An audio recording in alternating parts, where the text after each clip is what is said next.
Hey guys, welcome to the gym. I know it's been a while since you've seen me. I haven't posted anything.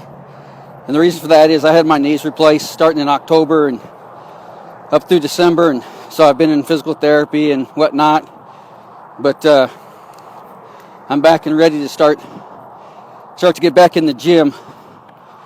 And right now I'm just walking to strengthen my knees and kind of get my body back in shape again. Out from under all that anesthesia and pain pills and breaking scar tissue loose and whatnot. But while I'm out here walking, I'm talking to God, and we were talking about Abraham. And I like to follow Abraham. I read Genesis 12 through, I think it's up through about Genesis 18 or 19. Talks about Abraham and what he did. And the Bible refers to Abraham as the father of faith. That if you're a Gentile and you're a man or woman of faith, you're saved. You're Abraham's seed.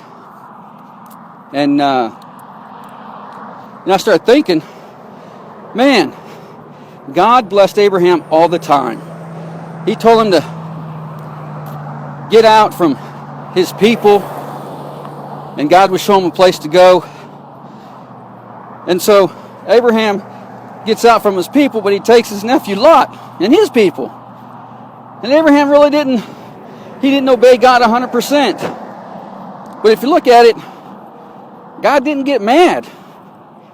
And then when they get to Egypt, because there's a famine in the land, Abraham tells his wife that, hey, these guys are going to kill me because you're a good-looking girl.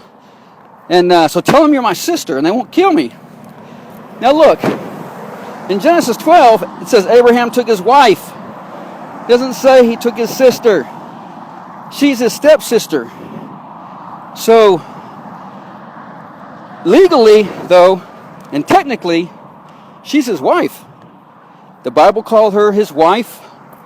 He called her his wife. And I'm saying that to say this. Abraham lied. He outright lied. And Pharaoh takes Sarai, and it wasn't Abraham, it was Abram at the time. And then all of a sudden Pharaoh's got all these diseases and stuff. Oh, by the way, Pharaoh hooked up Abram with all these horses and donkeys and camels and all this gold and silver and stuff. Because, hey, you just gave me your hot-looking sister, man. I'm going to hook you up. So after Pharaoh's got all these diseases, he says to Abram, dude, what's wrong with you? She's not your sister, she's your wife. Take her back, get out of here. Now, everybody would think because Abraham lied and deceived, he was deceptive, that God would slam him. He didn't slam him. He just moved on. And I started thinking, I'm like, Abraham was a blessed dude all the time. He had a lot of men servants, maid servants and stuff. I mean, he had enough people, employees to go whip the thing as the Chaldeans and take all their stuff. So Abraham was a bad dude, but he lived by faith. Now, here's the great part. Abraham was a friend of God, and God hooked him up all the time. And this is kind of like the revelation I got. If God's going to hook up his friend, how much more? Let me ask you this.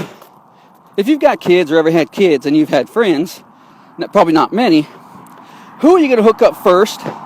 And who are you going to hook up more? Your friends or your kids? I mean, really, think about it. God hooks up his kids. You hook up your kids before your friends. So if God's going to hook up Abraham, or Abram at that time, really well like he did, how much more is God going to hook up his kids? Huh? God didn't focus on Abram's sin and Abraham's sin. God hooked up Abraham the whole time through. The whole time through. And guess what? We not only get hooked up the whole time through, but we have better promises because we have a better covenant than Abram had. So man, don't call yourself a friend of God anymore. Call yourself a child of God because you are. You've been adopted. And start looking for God to bless you all the time, because He's your dad and He loves you. And man, watch. You watch how your life changes when you realize your dad loves you and wants to hook you up far more than he hooks up his friends. And he blesses his friends really good. All right? Well, I hope this encouraged you. And I appreciate you coming to the gym. You have a great day.